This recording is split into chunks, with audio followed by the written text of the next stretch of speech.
ജാതക വിശകലനം എന്ന ചാനലിലേക്ക് ഏവർക്കും സ്വാഗതം. ഇവിടെ നമ്മൾ പറയുന്നത് ഓരോ ഹോറോസ്കോപ്പും എനിക്ക് വന്നിട്ടുള്ള ഓരോ വ്യക്തികളുടെ ഹോറോസ്കോപ്പ് കറക്റ്റായിട്ട് ജാതകം എഴുതി ആ ഗ്രഹനില നമ്മൾ വിശകലനം ചെയ്ത് പറയുന്ന ഒരു ചാനലാണ്. ഞങ്ങളുടെ ആദ്യത്തെ എപ്പിസോഡാണ്. ഇതിൽ ഞങ്ങൾ പറയാൻ ഉദ്ദേശിക്കുന്നത്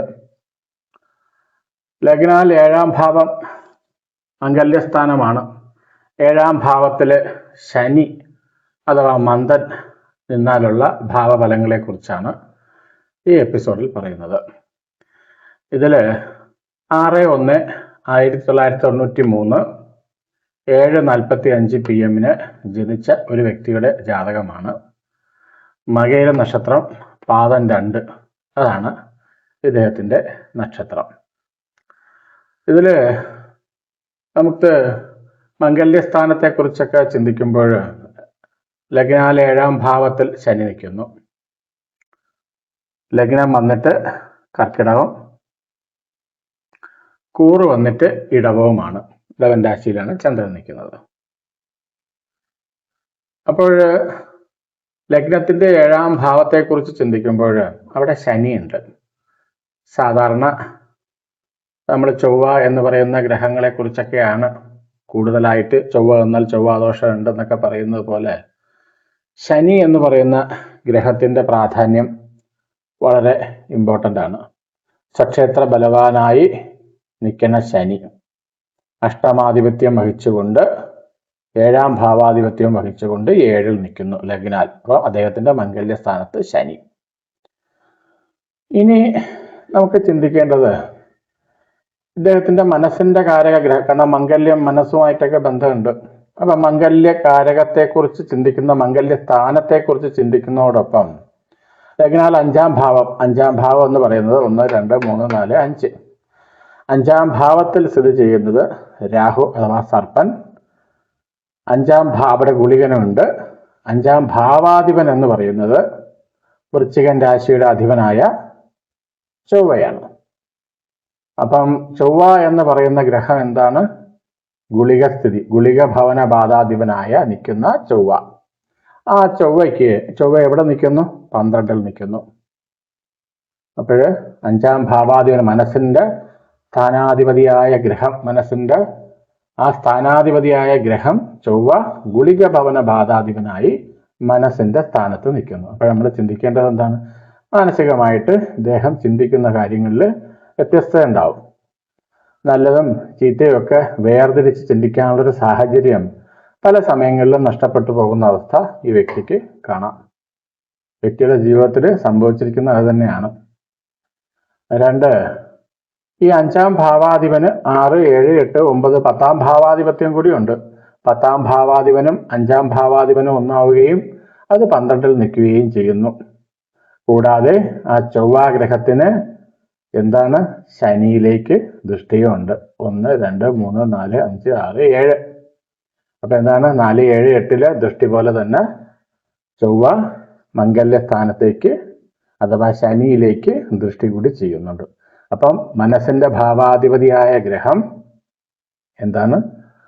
ചൊവ്വ, ഗുളിക ഭവന ബാധാധിപനായ ചൊവ്വ മംഗല്യ സ്ഥാനത്തേക്ക് ദൃഷ്ടിയും കൂടി. അപ്പൊ ഇന്റർകണക്ട് ചെയ്തിരിക്കുന്നു. എന്ത് ഇന്റർകണക്ട് ചെയ്തിരിക്കുന്നു? 5ാം ഭാവാധിപനും മംഗല്യ ഭാവാധിപനും ബന്ധം ഉണ്ടായി.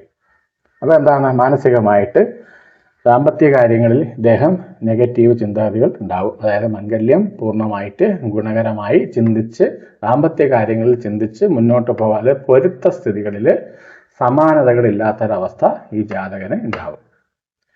പിന്നെ കാരകാഗ്രഹത്തെക്കുറിച്ച് നമുക്ക് നോക്കാം. ചന്ദ്രന്റെ മനസ്സിന്റെ കാരകഗ്രഹമായ ചന്ദ്രൻ എന്താണ്? സർപ്പദൃഷ്ടിയോടുകൂടി കേതുവിനോടുകൂടി നിമണയോഗം ചെയ്തും കൂടി നിൽക്കുന്നു. അപ്പൊ എന്താണ്? കാരകാഗ്രഹത്തിനും വീക്ക്നെസ് ഉണ്ട്. അതുപോലെ 5ാം ഭാവാധിപൻ ചൊവ്വയ്ക്ക് ഗുളിക ഭവന ബാധാധിപനും കൂടിയാണ്. അതെന്താണ്? അത് മംഗല്യ സ്ഥാനത്തേക്ക് ദൃഷ്ടി കൂടി ഉണ്ട്. അപ്പോഴെന്താണ്? അദ്ദേഹത്തിന്റെ വിവാഹ ജീവിതത്തിൽ ഏറെ ബുദ്ധിമുട്ടുകളുണ്ട്. വിവാഹം നിലനിൽക്കില്ല.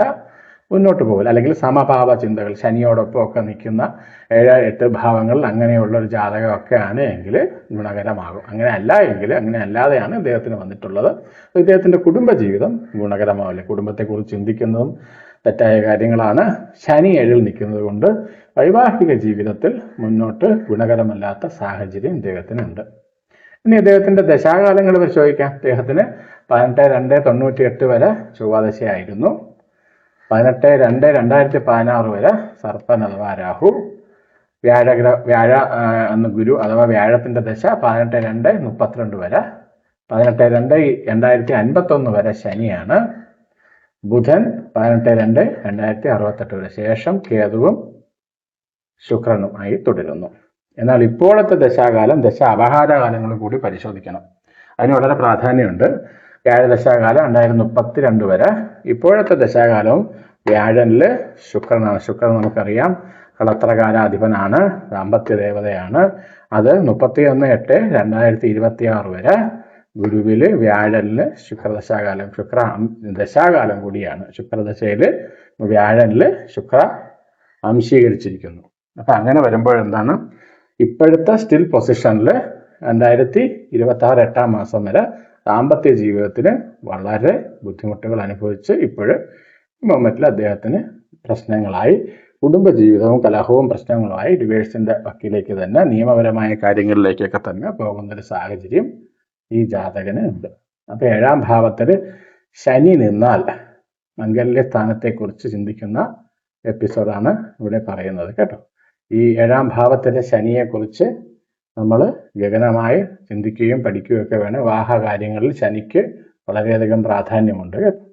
അപ്പോൾ കൺസൾട്ടിങ് കാര്യങ്ങൾക്കായിട്ട് ഈ നമ്പറിലേക്ക് കോൺടാക്ട് ചെയ്യുക.